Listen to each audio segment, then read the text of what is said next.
localization, mapping, vector graphs, maximum a posteriori estimation, sensing, perception. Multimedia material,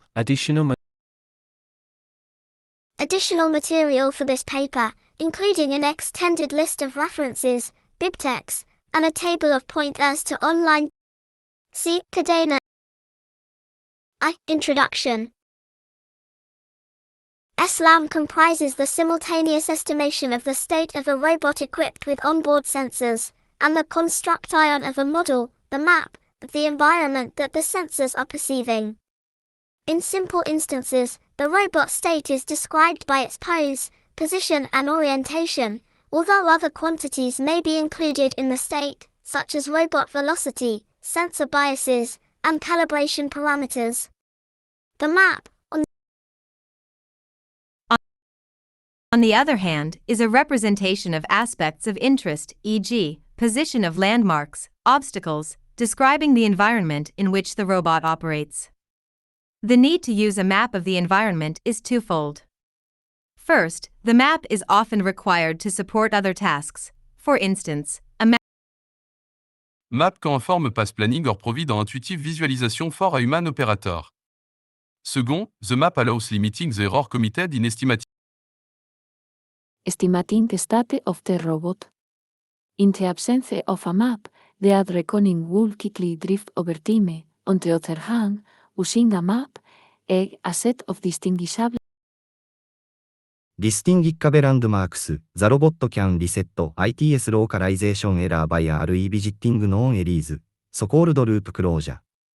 Therefore, SLAM finds applications in all scenarios in which a prior map is not available and needs to be built. In some robotics applications, the location of a set of landmarks is known a priori. For instance, a robot operating on a factory floor can be provided with a manually built map of artificial beacons in the environment. Another example is the case in which the robot has access to GPS. The GPS satellites can be considered as moving beacons at known locations. In such scenarios, SLAM may not be required if localization can be done reliably with respect to the known landmarks. The popularity of the SLAM problem is connected with the emergence of indoor applications of mobile robotics.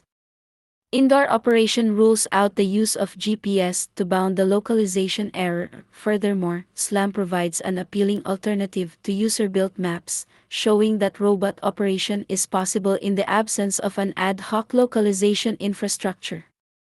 A thorough historical review of the first 20 years of the SLAM problem is given by Durrant White and Bailey in two surveys, 769.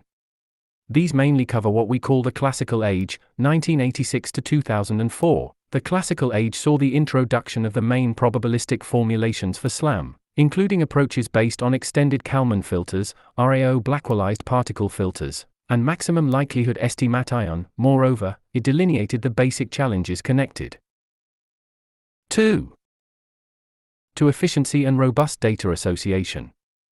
Two other excellent references describing the three main SLAM formulations of the Classical Age are the Book of Thrun, Burgod, and Fox, 240, and the chapter of Stackness et al., 234, chapter 46. The subsequent period is what we call the Algorithmic Analysis Age, 2004 to 2015, and is partially covered by Dissanayake et al. In 64.